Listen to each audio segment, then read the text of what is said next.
को मैं फलेदा से हूँ और मेरा नाम ममता है।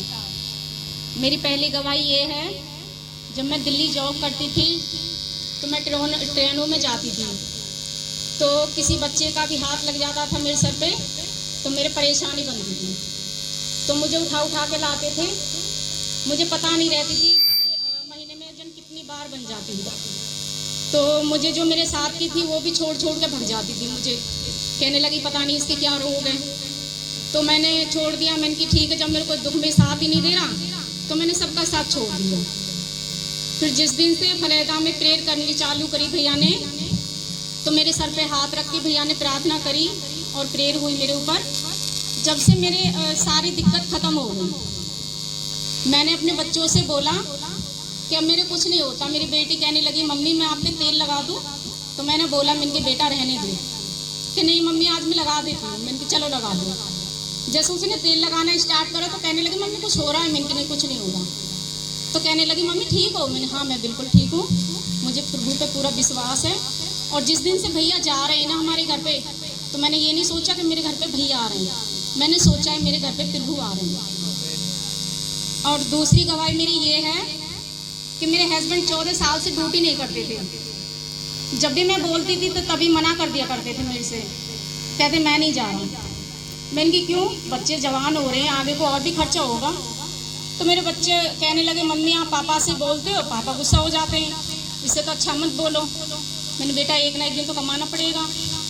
तो कहने लगे बच्चे कि मम्मी ठीक है, जब आपसे पापा उल्टा बोलेंगे तो आप फिर सुन लेना पापा की। मैंने ठीक है मैं सुन लूँगी। तो इनके पापा से मैंने बोला, उन्होंने क्लियर मना कर दिया, मेरा बाहर कमाना नहीं है। फिर इनके पापा क्या करने लगे, मेरी एक एक चीज़ रखने लगे गिरवी। मैंने बोला अब तो चीज़ है, इनको रख देते हो तुम, इसके बाद में क्या रखोगे? हमको रखोगे या बच्चों को रखोगे? तो मेरे से मतलब वो गाली दे के बोलने लगे। मैंने फिर भी कुछ नहीं बोला। तो मेरा बेटा कहने लगा मम्मी चलो कोई बात नहीं है, पापा नहीं कर रहे तो जब तक ऐसा होगा तो गुजारा करते रहेंगे। मैंने बेटा ठीक है। फिर एक दिन घर में सब कुछ ख़त्म हो गया, तो मैंने 3000 की लौंग ली थी अपने लिए।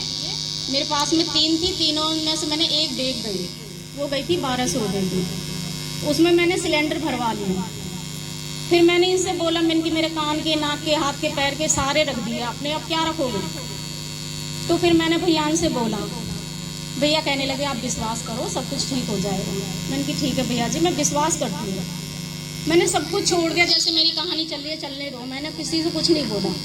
मेरे हस्बैंड ने क्या काम करा, 5 दिन के बाद में अपने आप बोलने लगे कि जा तू काम पे मेरा बात करिए। मैंने कि ठीक है मैं कर आऊँगी।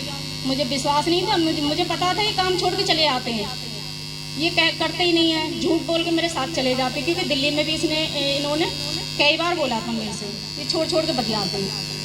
फिर मैंने कुछ नहीं बोला। फिर ये मेरे साथ में दूसरे दिन मैंने इनसे बोला चलो मैं तुम्हारी बात करके आई हूँ।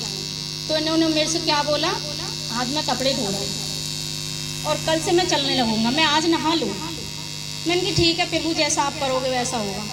दूसरे दिन कहने लगे 4 बजे उठ के कि जल्दी से खाना बना ले और तैयार हो जा, लेट हो जाएंगे। मैंने कि ठीक है चलो। इन्होंने जाते ही 5 दिन के बाद में ड्यूटी चालू कर दी। मैंने बोला मैंने कि तुम पे झाड़ू तो चलानी आती नहीं है, कभी चलाई नहीं है। कहने लगे मैं क्या पागल हूँ, सब कुछ सीख जाऊँगा। तो ऊपर बहुत बड़ा जीना था, उस पर बत्तख जाती थी, तो मेरे से बोलने लगे सुपरवाइजर के जाओ ममता आज उसको आप कपड़े मार के आओ। मैं ठीक है सर मैं जाती हूँ। मैंने इनको देखा रोड पे धीरे धीरे झाड़ू लगा रहे थे, तो मेरी हंसी छूट गई।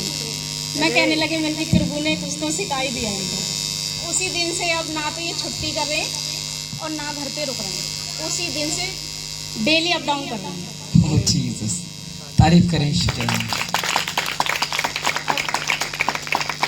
तीसरी गवाही मेरी ये है लड़ाई, उस दिन से मेरी सारी चीजें आ गई।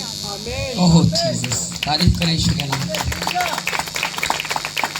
और चौथी गवाही मेरी ये है, एक दिन भैया ने देखा था मुझे पैदल आते हुए 3 किलोमीटर, तो भैया बोलने लगे बच्चों से कि आपके मम्मी पापा आएंगे।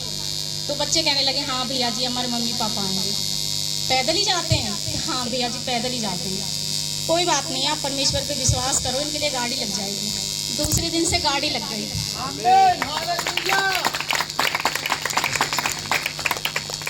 तारीफ करें ईश्वर के नाम। चौथी गवाही मेरी ये है, पांचवी आज गवाही देने का टाइम मिला। रात पे ड्यूटी लगी थी, 7 से मेरी 9 हो गई और इन्होंने बोला कि भैया से प्रार्थना करवा देना। मैं ठीक है मैं करा दूंगी, लेकिन आप भी तो करा करो, तुम करोगे तो फिर वो और ज़्यादा देंगे। तो इन्होंने बोला नहीं भैया कर देंगे। मैंने कहा भैया किस किस का कष्ट उठाएंगे, कुछ तुम भी तो करो ना, फायदा तो तुम उठाओगे। तो ये कहने लगे चलो ठीक है मैं भी करता हूँ। तो जब देवरानी की छोटी बेटी बीमार हो गई थी बहुत ज़्यादा, मैंने इनको पहली बार प्रार्थना कर देखा था। फिर उस दिन से दूसरे दिन ही क्या नाम है फ़ोन आया, कहने लगे हम प्यार से कर लो, कहते हैं उसे, कहने लगे कर लो बिल्कुल ठीक है। तो कह रहे मेरे से मैंने रात प्रार्थना करी, मैंने कि आपने 4 बच्चों की तो किसी की प्रार्थना नहीं करी, उसकी कैसे कर दी? कह रहे वो मेरी बेटी है।